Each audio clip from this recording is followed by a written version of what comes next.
Hi, I'm Ryan Szymanski, curator for Battleship New Jersey Museum and Memorial.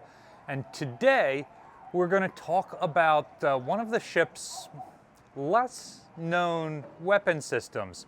And this one comes as a surprise to me, and it may well come as a surprise to some of you. The long and the short of it is, back in January, we found the complete list of small arms that were issued to the ship in the early 1980s that she then carries throughout her 1980s deployment. And we got everything, the number of weapons, the serial numbers of individual weapons, etc. And that's how we were able to track down one of the ship's 28 original 1911s that we have a serial number for. And that's how we brought lucky number 7 back home to the museum. But it was no surprise at all that Ship's Company was issued with M14 rifles. It was no surprise at all to learn that Ship's Company was issued 1911 handguns. What was surprising is that the ship was issued 10 M60 machine guns. These were often used from the Vietnam War up through the 80s and even into the 90s and early 2000s as like squad automatic weapons. They replaced the old BAR of World War II in a number of ways. And so it did not surprise me that the ship's Marine detachment had some of these, but we don't have any serial numbers for the Marines guns. These are specifically Ship's Company guns. They're stored in a completely different armory than the Marines. They're completely different serial numbers. In fact, the documentation on the M60s say that the Ship's Company M60s are transferred to the ship's Marine detachment in 1988, which we'll talk about more in a second here. So 10 of these things being issued to the ship? What on earth for? So Battleship New Jersey does have railing mounted weapons. Right here you can see one of the ship's 50 caliber machine guns. She was issued 4 of these, but there are 8 mounts for them, 4 on each side, equally spaced down the side of the main deck. So essentially, say we're tied up at the pier here and we think that the threat is coming from the pier, you can mount your guns on the broadside. Conversely, you've got guards out on the pier, you're worried about boats coming in from that side, you'd mount these out there. You think the threat's coming from the bow, you throw them at the 4 forward mounts. Simple as that. And the Navy thought that this wasn't entirely enough firepower, so right at the end of the ship's career, they start to make provisions to add a pair of 25mm guns to supplement these with something a little bit more hard-hitting. Those Mark 38 Bushmasters never were installed on New Jersey, but all the equipment to mount them was installed, and had the mounts been available, they would have been. Now, going back to the M60s, obviously the Navy thinks that the 50 cals are not enough. The M60 is entirely man-portable. It's got a shoulder stock so you can even fire it from the standing position, but it also comes with a bipod on the front so you can fire it from the laying down position. We do know that on Iowa-class battleships there were times when they would put sandbag emplacements on the ship, and it seemed completely reasonable to us that you could take an M60 and essentially rest it on a rail somewhere, or a metal bulwark. There are some parts of the ship that have like a solid metal railing, almost like a gunwale, that'll give you some small arms protection. However, going back and looking at pictures of M60s on the ship, first of all, we've got none of sailors operating them. We have a small handful of the ship's Marines operating them, which again, wasn't surprising to us. We knew that Marine rifle platoons are issued a certain number of M60s during this time period. But examining the pictures much more closely, you can see that the gun is not like balancing the muzzle on the rail. They've got it really choked up forward near the hand grip, and that is because it's not leaning on the railing. They've got a yoke, a Y-shaped piece of metal, mounted to the railing. We were able to look at one of these pictures, here it is, of an M60 mounted on a bulwark, and trace that bulwark down to the bow of the ship. That is that little round plating at the bow of the ship. As we were looking at pictures of the pulpit, we also saw this as well.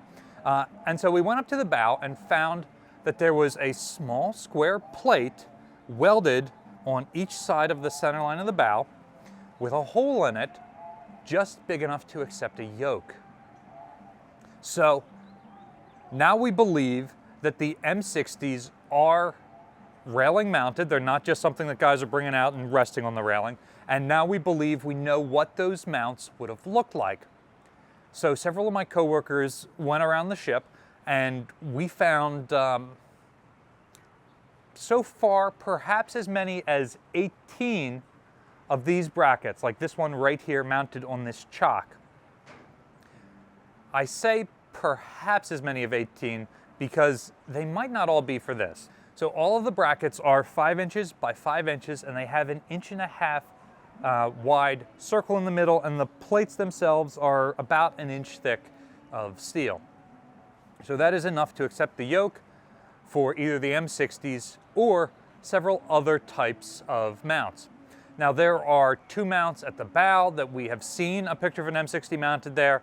That one's almost certainly for the M60. It makes sense because the 50 cals are mounted each one about 1/5 of the length of the ship. So there's nothing at the bow, and then about 20% of the way down the ship is your first one, so on and so forth. And there's nothing at the stern, so the back 20% of the ship doesn't have a mount, but there is a mount back in the gun tub, and there's another mount similar to this one on one of the chocks back there. So now you've got small arms, automatic railing mounted coverage for the entire length of the main deck.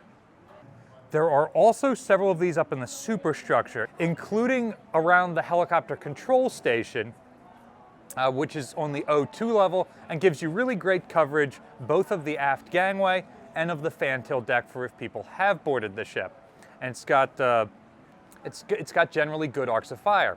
Some of these have terrible arcs of fire. For example, by the ship's saluting guns, there's a pair of these, and they are completely obstructed by the ship's navigation lights. The port and starboard running lights are on these weird brackets that give the gun very little arc of fire, very little swing.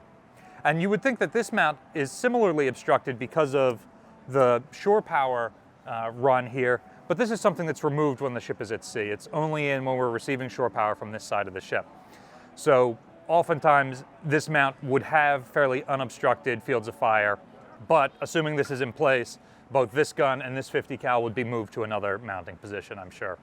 Other mounts have tags on them that say what they're for. So for example, on the O3 bridge, right where the Admiral would be, just outside of the flag bridge where the chairs are, there are a couple of these mounts, and they have tags on them that say ANKAS1. Here's a picture of one of those. It's a chemical warfare detector. It uses infrared to see clouds of chemical warfare, something like that. So it is a yoke-mounted thing. The yokes are standard 1.5 inch round diameter, so it uses the same kind of bracket. Now obviously those are specifically intended for that mount. However, since it's the same size, you can in theory mount an M60 there. I don't know if they did, I don't know if they intended to, but it's possible. Interestingly, around the 50 caliber mounts, there's often a ready service ammunition locker. We have not yet found ready service ammo lockers near all of the M60 mounts. So it's hard to say, again, that they are all M60 mounts. There is a Alice gear pouch for M60 ammunition,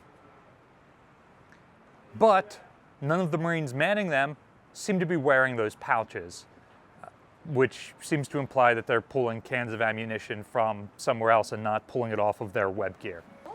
Now, some of these mounting positions are really weird. Like I said, a couple of them are in former gun tubs, or they've got bulwarks around them, the ones at the bow and stern in particular, but many of them are mounted on chocks like this, which is just the worst position possible.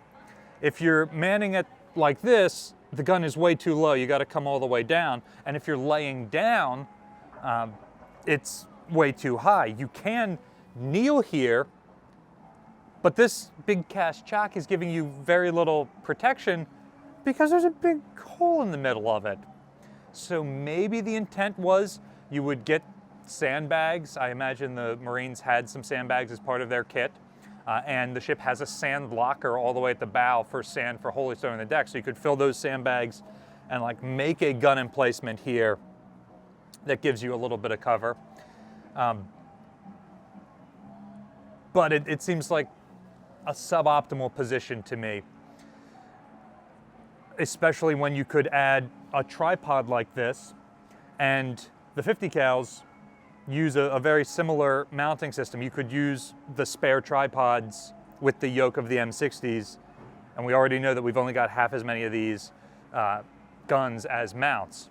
So again, just as a recap, we have 8 mounts for 50 cals, but only 4 50 cals, and we have so far identified 18 mounts like these that could be used with M60s.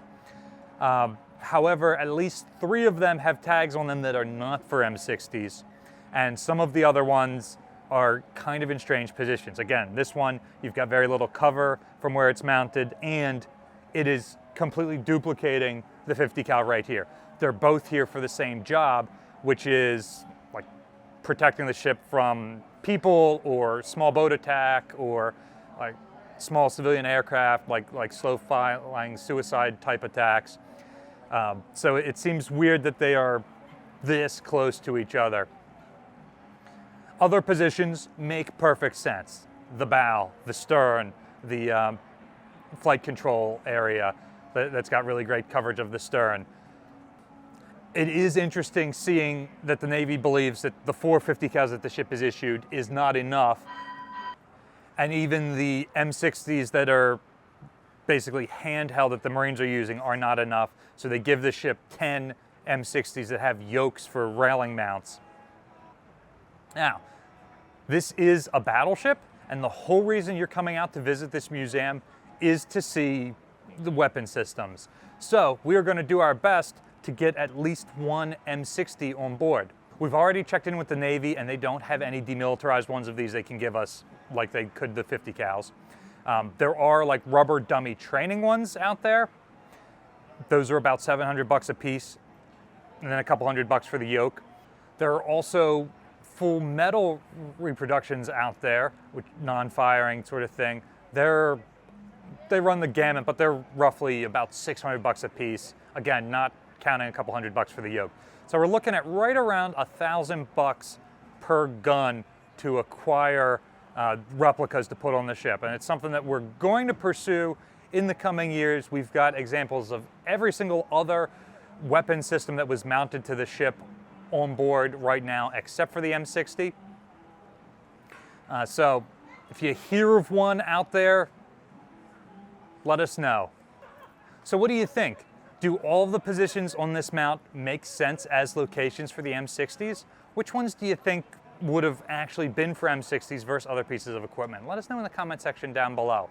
Battleship New Jersey receives operating support from the New Jersey Department of State, also from a number of other businesses and private individuals like yourselves.